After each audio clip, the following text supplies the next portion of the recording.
dedicated to eastern and southern Kentucky. This is WYMT Mountain News This Morning.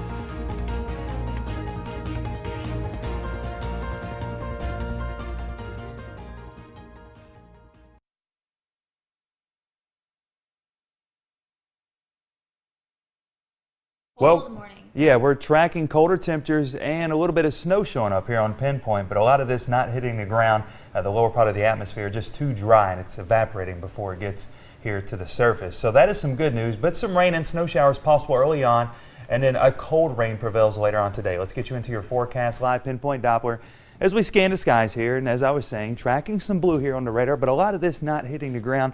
And now if you are seeing a few flurries, maybe a snow shower, send that report in to me, kind of help confirm what we're seeing here, because we are dealing with that drier air at the lower part of the atmosphere. So here at the surface, a lot of that that is falling is actually evaporating before ever getting to the ground. Now let's take you to a regional shot here, kind of show you the setup.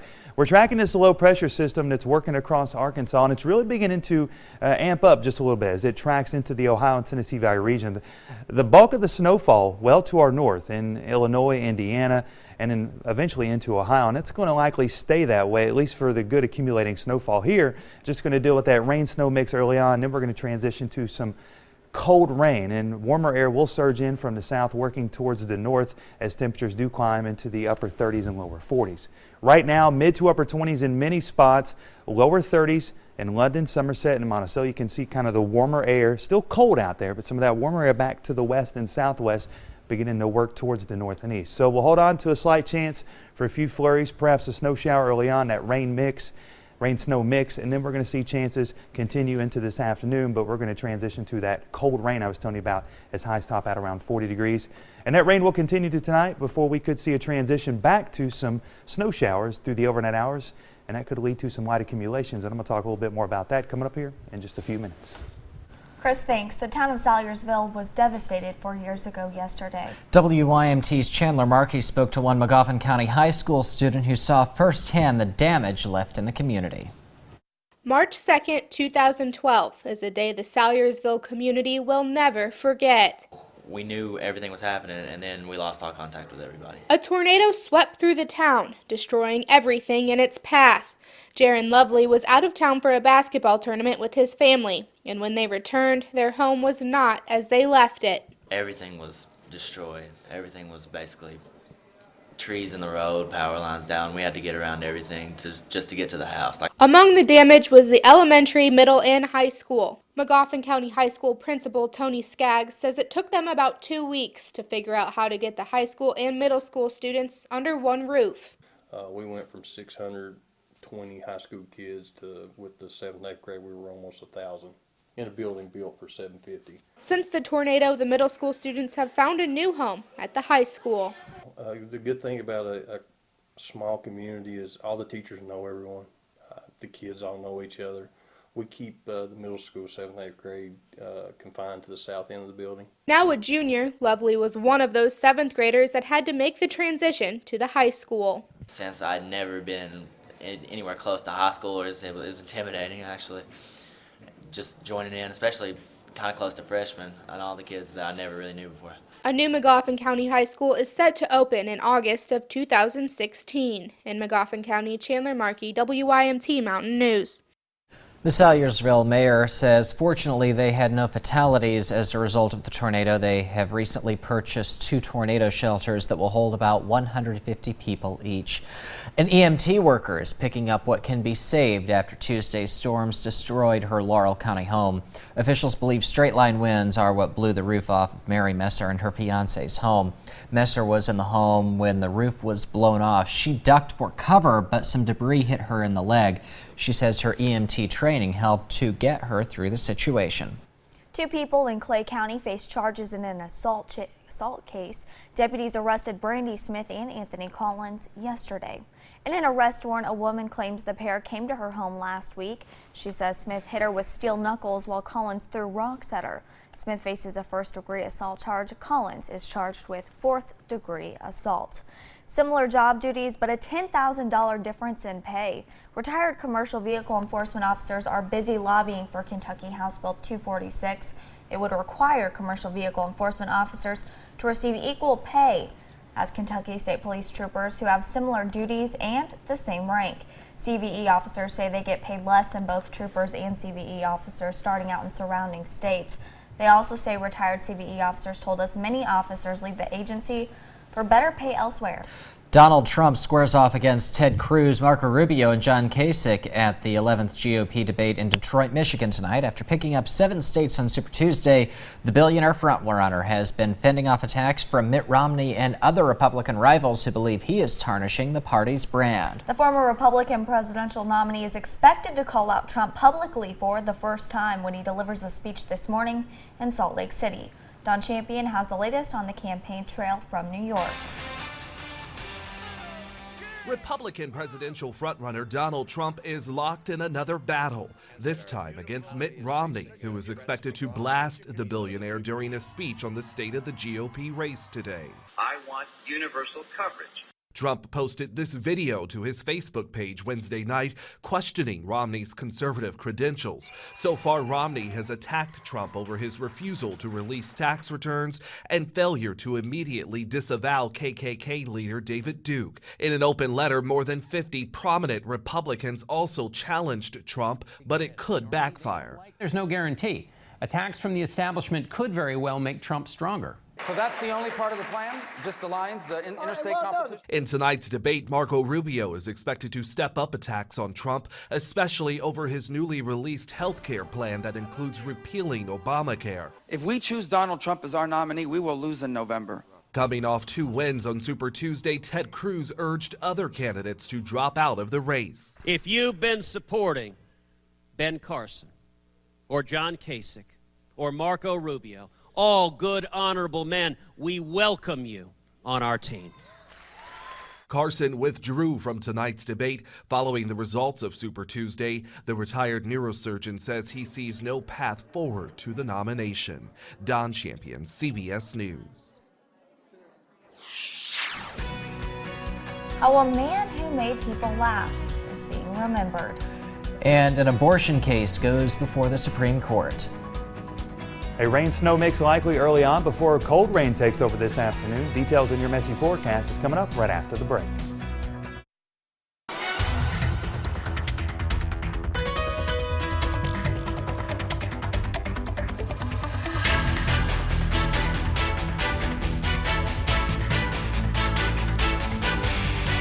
Well, it's raining, so any more severe wind in the No wind, thankfully, in the forecast. And we are dealing with some of the light snow, but a lot of it not hitting the ground. And then we're going to get to this kind of rain-snow mix, a bit of a messy start to the day, and then the cold rain takes over later on this afternoon. So that is some refreshing news, because I don't know about you guys, maybe some of the viewers watching, no more snow. No I'm getting more tired snow. of it. Tired of the snow. You're really going to like what we have coming up, though, as we head into next week as far as the forecast. If there's any more snow, I think we might have people picketing outside the station. Well, that I'm already out there picketing when I'm not right here. coming after me, and then if they see what I drive, I'm definitely in trouble. So let's get you over to Live Pinpoint Dopplers. We scanned the skies this morning, and you're seeing a little bit of blue showing up here across central and southeastern parts of the state. But a lot of this, folks, is not hitting the ground. We're dealing with some of that drier air here at the surface. So as this does fall, a lot of it evaporating before it hits the surface. So not seeing much in the way of this snowfall. Maybe a few flurries out there. And if you are seeing some of those snow showers falling here across south central or southeastern Kentucky, shoot me a report and let me know. Kind of help confirm what I'm seeing here on radar. Now, we do have a winter weather advisory. This is for one lone county over in Wise, Virginia. That kicks off this evening at 6 p.m. will last through the overnight hours and into mid-morning Friday. And some of these higher elevation areas, especially across the border into our Virginia counties, could pick up around 1, possibly 2 inches of snowfall when it's all said and done by tomorrow morning. Temperatures across the board, upper 20s and lower 30s. It is a cold start to your morning. And as you get the kids ready for the bus stop, go ahead and wrap them up. That winter coat, extra layers will be ideal. A few snow showers possible. Temperatures around 28 degrees, give or take a few degrees on that. we're only climbing into the upper 30s to around 40 degrees. So similar to yesterday, it was a pretty chilly day out there. Now we're just going to throw in some snow showers early on, and that's going to transition to a cold rain later on today, especially as we head into the afternoon and the evening hours. You can notice that's when the chances really begin to pick up as far as the rainfall is concerned. Now, as we look at our headlines for today, the good news is once we get past today, we are going to dry things out, but it will be cold as we wrap up the work week and we head into the weekend, things finally warming up. And Saturday actually kicks off what will be a very nice warming trend as we head into the next several days. Latest satellite and radar imagery showing you a loop over the past 6 hours. The clouds continuing to roll in, and of course a lot of this not hitting the ground, but a few flurries, perhaps a snow shower certainly possible as we head out early this morning. Now here's a look at future view as we time this event out for you over the next 48 hours. We kick it off at 9 o'clock this morning. We'll take you through about mid-afternoon or so.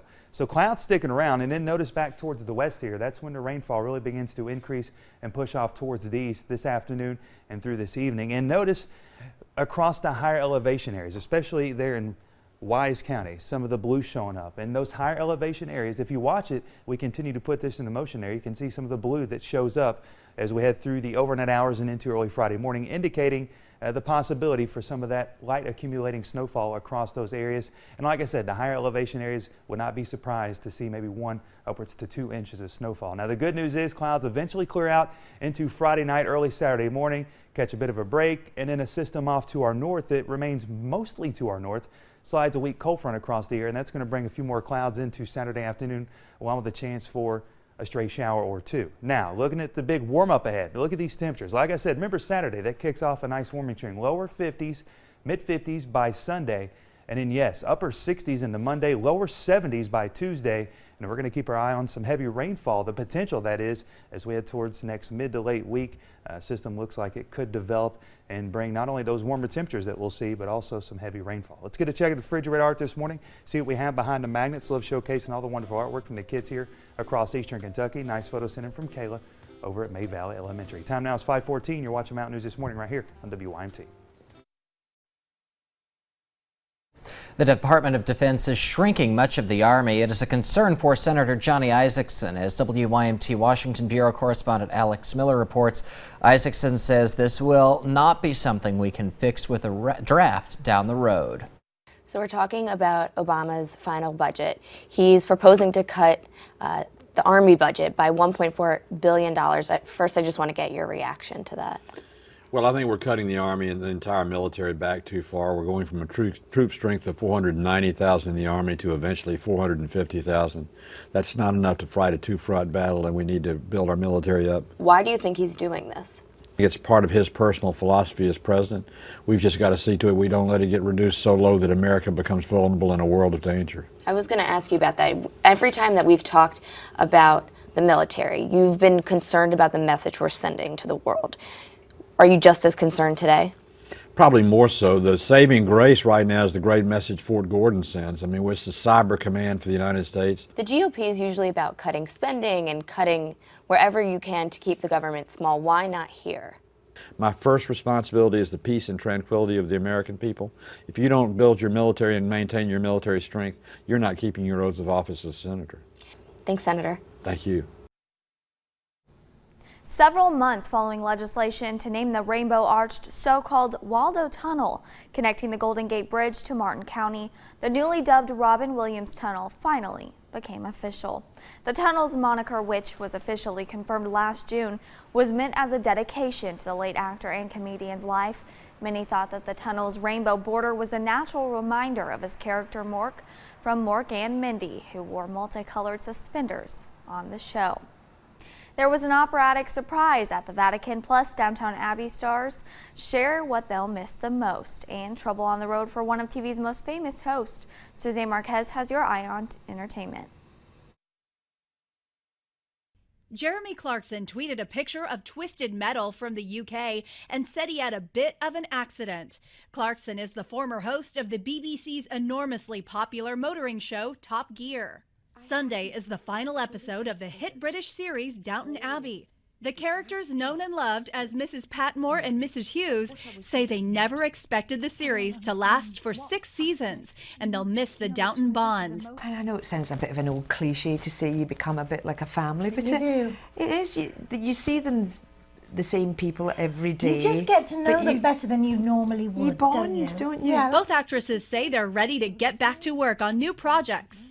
John Legend came out for the world premiere of his new TV series, Underground. The music star is executive producer of the historical thriller about slaves escaping on the Underground Railroad. It's such a great story, so compelling, full of suspense and energy and action and true American heroism. The first of Underground's 10 episodes premieres March 9th on WGN America. The opera star Placido Domingo dropped by the Vatican for a brief meeting with Pope Francis. He stopped on his way out to sing a few words with the crowd in St. Peter's Square. Domingo said meeting the Pope was a great privilege. That's your Eye on Entertainment. Suzanne Marquez, CBS News, Los Angeles. Here's a look at what's trending on Facebook this morning. GOP candidate Donald Trump is trending. He released a 7-point plan to improve health care. Super Lice is trending, and Jared Fogle is trending. And Touch reports the former Subway pitchman has gained 30 pounds since he went to prison. Hashtag Nico Maine at 21 is trending with more than 2.5 million tweets. May Mendoza is 21 today. World Wildlife Day is trending with more than 11,000 tweets. World Book Day is also trending with more than 14,000 tweets. We'll have more Mountain News this morning after the break.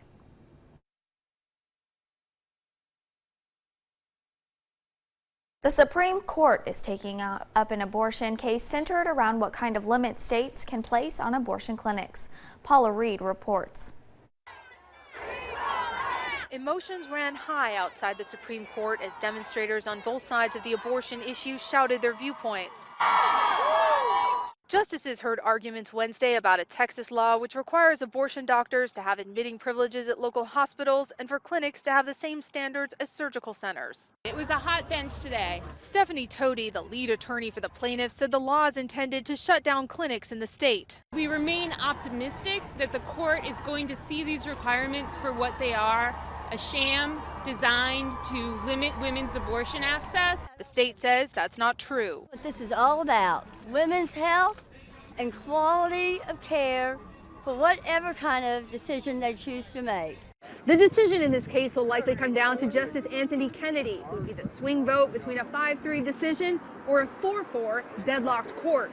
Justice Kennedy, as in every case, asked questions of both sides and will be considering these issues of national importance as the court deliberates. Nona Ellington from Houston says she knows firsthand that problems can arise in abortion clinics. I was never able to have children because of abortion at age 15. But Candace Russell said she had to travel from Dallas to San Diego for her procedure. But I was lucky because I was able to do that and not everybody could. A decision is expected in June. Paula Reed, CBS News, the Supreme Court. Taking a look around the world this morning following a UN Security Council resolution to enforce tougher sanctions on Pyongyang, North Korea launched multiple short-range projectiles toward the Sea of Japan, also known as the East Sea, Wednesday morning. South Korea's defense ministry reported that North Korea launched the projectiles. The projectiles could be missiles, artillery, or rockets, South Korea's defense ministry reports. The UN resolution was passed Tuesday in New York. In Canada, one man woke up to a pile of another person's stuff on his lawn. A truck dumped a huge pile of household items in front of Kit Pullen's garage. Pullen does not know why, and he does not know who it belongs to. Now his car is trapped. He says his last resort will be to find somebody who will just take it.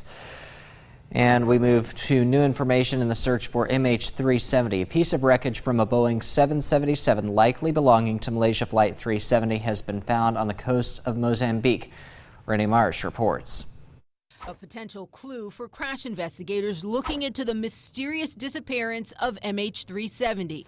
A source tells CNN it appears to be that of a Boeing 777, the same type of aircraft as the missing plane. They'll take it apart, see if there are any serial numbers on it. They'll be able to confirm whether it's from that plane or not. The debris appears to be a part of the plane's horizontal stabilizer, a piece of the tail that helps control the motion of the plane's nose. American tourists tourist Blaine Allen Gibson says he made the discovery. The local people told me that stuff tends to wash ashore there from the open Indian Ocean. The words "no step" are written on one side, something written on many flat surfaces of aircraft. It also appears to be made of fiberglass, a material often used on aircraft. You don't see any marine life, no barnacles on the piece. It's almost 2 years. Yeah, we don't know, whether it was underwater, whether it was floating the entire 2 years. It could be the first discovery since July, when a piece of a Boeing 777 washed up about 1,600 nautical miles away near Reunion Island. Investigators determined that piece, called a flaperon, was indeed from MH370. As for the new debris found, Malaysia's transport minister tweeted there is a, quote, high possibility debris found in Mozambique belongs to a Boeing 777. There's no other 777s that have lost this specific part in that area of the world. Aviation experts agree if the newly found debris does belong to MH370, it may not make it any easier for searchers to find the doomed plane nor the 239 people on board.